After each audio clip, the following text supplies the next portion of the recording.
Announce చేసిర్రు. మీరాయన అడగగానే మీరొక లాయలిస్టు. మీరనగానే ఓకే అన్నారు. డన్. బట్ మీరు ఇన్ని రోజులు ఎమ్మెల్సీగా ఉన్నారు. ఇప్పుడు ప్రత్యక్ష రాజకీయాలు కదా! ఒకేసారి ఎంపీ.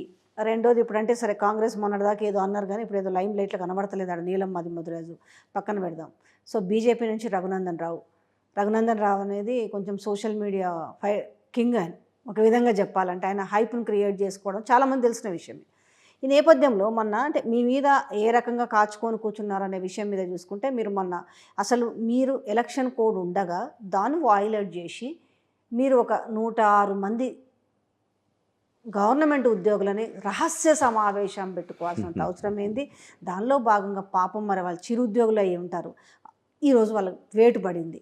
ఇదంతా ఏం జరిగిందనేది మీరు చెప్తేనే జనాలకు ఇప్పుడు అర్థం కావాలి క్లియర్గా. అంటే మీకు ఇన్ని తెలుసు, మీరు చెప్తున్న ఇంతసేపు మేము విన్న దాంట్లో మీరు ఎంత నిజాయితీపరులుగా ఉన్నారు, ఏంటి మీ సర్వీస్ ఏంది, మీ హ్యుమానిటీ ఏంది అంతా చెప్పుకుంటూ వచ్చారు. బట్ ఇన్ని తెలిసిన ఒక ఆఫీసర్ ఇంతకుముందు మీరు ఈ మాత్రం తెలీదా అనే క్వశ్చన్స్ కూడా రేజ్ అయినాయి కదా, ఏం చెప్తారు ఆ రోజు? మీరు అదే యాక్చువల్గా బేసికల్గా నాకు ఎదురుగున్న ప్రత్యర్థి ఏంటంటే, సో మీరు అన్నారు సోషల్ మీడియా కింగ్ అని అది ఇది అని చెప్పి. సో ఆ ప్రత్యర్థి గురించి అందరికీ కూడా సుపరిచితుడు ఆ విషయాలలో. అందులో సంబంధం హైప్ చేయడము, లేని దగ్గర సమస్య సృష్టించడము, ఒక మంచి వ్యక్తిని ప్రజలలో చెడు వ్యక్తిగా చిత్రీకరించడము, వారికి అది మరి that is what everyone knows what is.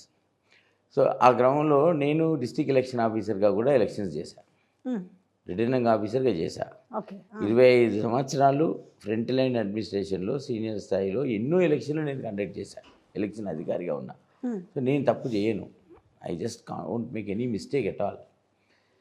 So నాకు ఉమ్మడి మెదక్ జిల్లాలో పనిచేస్తున్నప్పటి నుంచి దాదాపు 15,000 మంది అధికారులను పేరు పెట్టి పిలిచే అంత పరిచయాలు నాకు.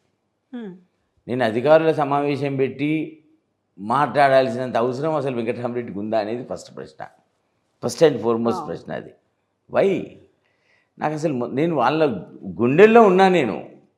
నాకు రోజు ఒక 200 మంది 300 మంది ఆఫీసర్లు నా వెల్ విషర్స్ వాళ్ళు. అంటే అంత every day I get connected to 200-300 people. Just ఏదో విధంగా హాయ్ అబ్బాయి అని 15,000 మంది జిల్లాలో ఉన్న ఉద్యోగులు, నేను అందరికీ కలెక్టర్గా సీనియర్ అధికారిగా వాళ్ళ ఫేస్ నేను ఇవాళ ఒక ఆ 15,000 మంది శ్రమ, ప్రజాప్రతినిధుల శ్రమ, ప్రజల సహకారం, కేసీఆర్ సార్ డైరెక్షన్స్, హరీష్ రావు గారి మానిటరింగ్ లోపల ఇలా జిల్లాని భారతదేశంలో ఉన్న 10 ఫస్ట్ జిల్లా మోస్ట్ డెవలప్డ్ జిల్లాల్లో మేము పెట్టగలిగాం. నేను ఒక్కరిని పెట్టినా నా ఒక్కంతో సాధ్యమవుతుందా? ఆ 15,000 మంది నా సహ ఉద్యోగులు వారికి చేతనైనంత పని చేస్తేనే కదా నేను చేసింది. మేమందరం ఒక ప్రేమభావంతో ఒక కుటుంబంలాగా టీం వర్క్ చేసి, నువ్వు నేను అని అనలేదు. నా నేచర్ ఏంటంటే, ఒక టిఫిన్ బాక్స్ ఉంటే అది చిన్న ఉద్యోగి కానివ్వండి, అంటే గ్రామస్థాయి ఉద్యోగి అయినా ఎవరైనా నా కొలీగే కదా, ఈజ్ మై కొలీగ్. సో ఆ బాక్స్ ఓపెన్ చేసి ముగ్గురం కలిసి లేట్ అయితే అదే బాక్స్ ముగ్గురం కలిసి తిన్న రోజులు చాలా రోజులు ఉన్నాయి ఇక్కడ. సో ఆ విధంగా మేము అందరం కలిసి సమిష్టిగా ఉద్యోగాలు చేశాము.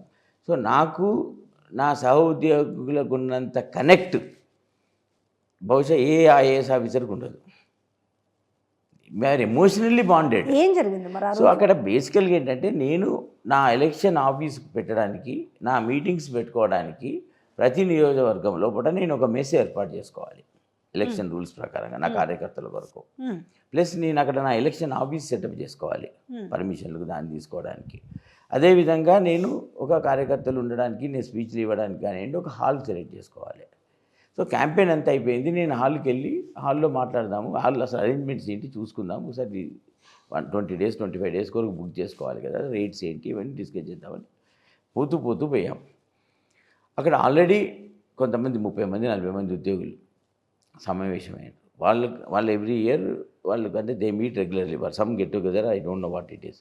లేచి నాకు తెలియదు, గ్రౌండ్ ఫ్లోర్లో చూశాను, ఫస్ట్ ఫ్లోర్ కూడా ఉంది సార్, ఫస్ట్ ఫ్లోర్ కూడా వాడుకుంటారా అంటే, గ్రౌండ్ ఫ్లోర్ బుక్ చేద్దామా ఫస్ట్ ఫ్లోర్ బుక్ చేద్దామని ఫస్ట్ ఫ్లోర్ పోయేటప్పటికి ఫస్ట్ ఫ్లోర్లో కూర్చొని ఉన్నారు. సడన్గా లేచి హలో సార్ అని చెప్తే షేక్ హ్యాండ్ ఇచ్చాం. మరి రేపు పొద్దున నేను క్యాంపెయిన్లో నా నామినేషన్కి వెళ్ళడానికి నేను ఒక సన్నివేశం చెప్తాను మీకు. నా నామినేషన్ రిసీవ్ చేసుకోవడానికి ఆ నామినేషన్ తీసుకునే ప్రక్రియ లోపల అందరు ఆఫీసర్లతో నేను పనిచేసిన కదా. మరి ఆ రోజు నాకు వాళ్ళు సెకండ్ ఇస్తే సస్పెండ్ కావాలన్నా, నాకు కరాచలనం చేస్తే సస్పెండ్ కావాలా, నన్ను చూసి నవ్వుతే సస్పెండ్ కావాలన్నా, నేను విజ్ చేయొద్దా? మరి వాళ్ళు విజ్ చేస్తే నేను సెకండ్ ఇవ్వద్దా? So as a district election ఆఫీసర్గా, ఇన్ని ఎలక్షన్ చేసిన అధికారిగా నాకు ఏది సమంజసము, ఏది రైటు, ఏది రాంగ్ అని తెలియదా?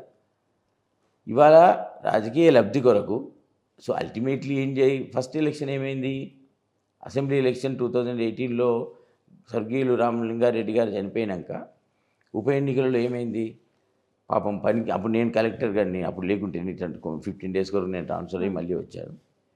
అప్పుడు పాపం జోయల్ ఎస్పీగా ఉండే మంచి ఆఫీసర్, ఏదో భ్రమ సృష్టించి ఒక ఒక ఒక అల్లరి సృష్టించి తెల్లారిదానక ఒక హై డ్రామా చేసి పబ్లిక్ మైండ్ డైవర్ట్ చేసి ఒక 1000-1200 ఓట్లతో గెలిచిన విషయం అది. సో అలా చేయడం వల్ల గెలిచిన అనేది వారికి నమ్మకం. అదిగా వారికి కూడా ఏంటంటే ప్రజల ఆదరణ లేదు, ప్రజలు గెలిపారని తెలుసు.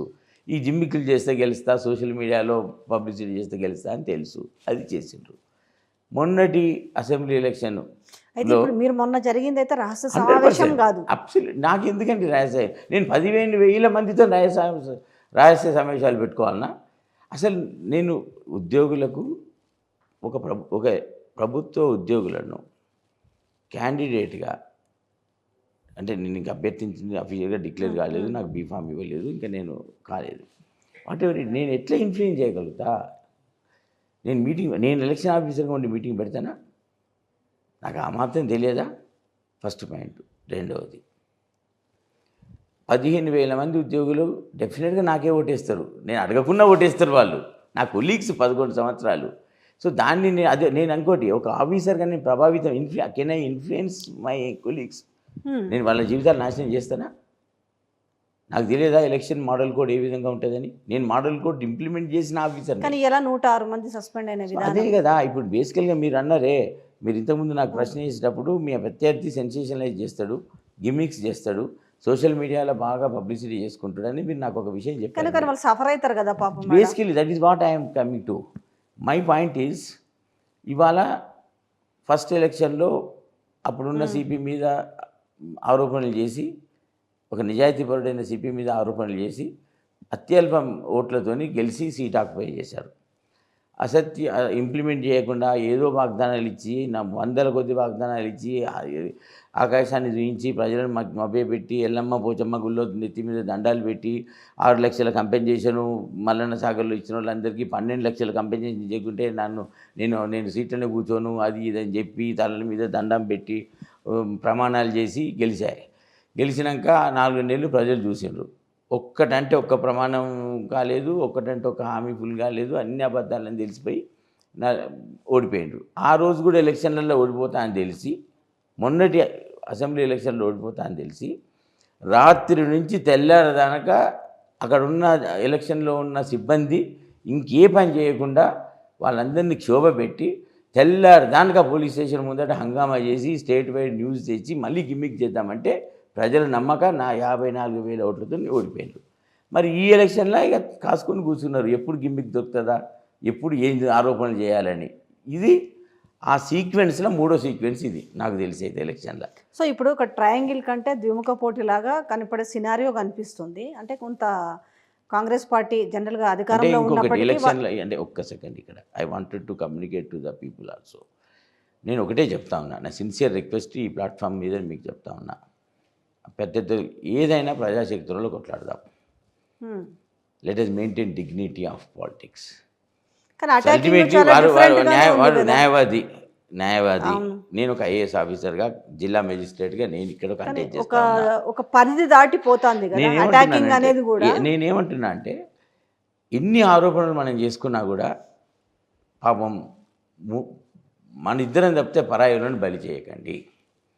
Let others not suffer for want of our win. మనం ఇంకొకరి జీవితాలను నాశనం చేసి గెలవాల్సిన అవసరం లేదు మనకు. ఉగాది రోజు తెల్లారితే ఉగాది, రాత్రి పడుకోకుండా ఆఫీసర్లను ప్రెషర్ చేసి, బ్లాక్మెయిల్ చేసి, ఇబ్బంది పెట్టి, నానా యాద చేసి, షోకాజ్ నోటీస్ ఇప్పుడు నేను కలెక్టర్గా పనిచేశా, నేను డిస్ట్రిక్ట్ ఎలక్షన్ ఆఫీసర్గా పనిచేశా. నేను కూడా ఎన్నో ఎలక్షన్లు నిర్వహించా. షోకాజ్ నోటీస్ ఇచ్చి వివరాలు సేకరించి సస్పెండ్ చేసే ముందు ఆ అధికారికి నుంచి సంజాయిషి తీసుకొని ఆయన చెప్పింది సబబుగా ఉంటే యాక్షన్ డ్రాప్ చేసి, ఆయన చెప్పింది సబబుగా లేక వాస్తవానికి దూరంగా ఉంటే చర్య తీసుకోవాలి. ఆ అవకాశం కూడా ఇవ్వనివ్వకుండా హంగామా చేసి ధర్నాల్లాగా చేసి ఇవాళ 106 కుటుంబాలను ఇవాళ రోడ్డు మీదకి తీసుకొచ్చారు. నేనేమంటున్నా అంటే ఉగాది పండుగ రోజేమో సంతోషంగా మీరు మీ కుటుంబంలో రాత్రంతా కష్టపడి ఒక విక్టరీ సాధించినంత చేసుకొని 106 కుటుంబాలను మధ్యరాత్రి ఆర్డర్ ఇప్పించి 106 కుటుంబాలను ఇవాళ దుఃఖంలో ఉగాది పండుగ రోజు దుఃఖంలో పెట్టి భార్య పిల్లలు కుటుంబ సభ్యులు అందరూ కూడా ఏడ్చుకుంటూ కూర్చుంటే ఇవాళ కుటుంబంలో హాయిగా ఉగాది పండుగ నువ్వు చేసుకున్నావు. అసలు అలా జరగకుండా ఉండాల్సింది, ఎందుకంటే ఒకసారిగా 106 మంది అది ఎట్లనే ఇబ్బందికరమైన అంశం కదా. ఒక విషయం ఒకటి ఉరి వేసేటప్పుడు కూడా నీ చివరి కోరిక ఏందని అడుగుతారు. చెప్తున్నా, నువ్వు అసలు అధికారికి షోకాజ్ నోటీస్ ఇవ్వాలి కదండి, న్యాచురల్ జస్టిస్. అసలు నువ్వు వాళ్ళు చెప్పింది కూడా వినాల్సిన అవసరం లేకుండా చేస్తేవే. ఇప్పుడు ఎన్ని రోజులు వీళ్ళ సస్పెండ్, ఎలక్షన్ వరకు ఉంటుందా చూడాలి. ఎలక్షన్ వరకు ఉంటుందా? 100% అదే బేస్లెస్ సస్పెన్షన్. సో నేనేమంటున్నానంటే ఇప్పటికి కూడా ఫైట్ చేస్తే ఒక హుందాగా ఎలక్షన్ చేద్దాం. నాకు బాధ ఏంటంటే 106 కుటుంబాలను ఇవాళ వాళ్ళకి సర్వీస్ మొత్తంలో 20 సంవత్సరాలు వాళ్ళు ఉద్యోగం చేసినప్పుడు ఒక సస్పెన్షన్ అనే పదం ఆ క్యారీర్లో నీ స్వలాభం కొరకు ఇవాళ నువ్వు నీ ఆనందం కొరకు నీ ఎన్నిక కొరకు 106 కుటుంబాలను ఇవాళ బలి చేస్తున్నావే, అది ఎందుకు చేయాలి? So it is not correct. దయచేసి కుటుంబాలకు మీరు ఇచ్చే భరోసా ఏంది? న్యాయ పోరాటం చేస్తారా ఎట్లా? అసలు తర్వాత అయినా కూడా తర్వాత బేసికల్గా ఆ కుటుంబాలకు నా ప్రతి 15,000 మంది ఉద్యోగులు నాతో పాటు 11 సంవత్సరాలు పనిచేసిన ఉద్యోగులు. First point, model code of conduct పూర్తిగా తెలిసిన అధికారిని. నేను ఎలక్షన్ వైలెన్స్, సింగిల్ వైలెన్స్ చేయను, చేయాల్సిన అవసరం నాకు లేదు. రెండవది, నేను జిల్లా ఎన్నికల అధికారిగా ఉండి డిస్ట్రిక్ట్ ఎలక్షన్ ఆఫీసర్గా ఉండి రిటర్నింగ్ ఆఫీసర్గా బాధ్యతలు నిర్వహించిన వాడిని నా సహోద్యోగులకు ఇబ్బంది చేయలేను. నేను అడిగేది ఒకటే పాయింట్, వాళ్లకు బేస్లెస్ అలిగేషను, వాళ్ళు కోర్టుకు వెళ్ళినా ఇమ్మీడియట్గా స్టే వస్తుంది, న్యాయ పోరాటం చేస్తారు, దానిలో అవకాశం ఇవ్వకుండా సస్పెన్షన్ చేశారు. Plus violation, it's not a violation at all, అది అసలు బేస్లెస్ యాక్షన్ తీసుకున్నారు. నేనేమంటున్నా అంటే రాజకీయాలలో పరాయిలను బలిపశువులు చేయకు. నీ గెలుపుకు ప్రజాక్షేత్రంలో ఓట్లు నిజాయితీగా అడుగుదాము.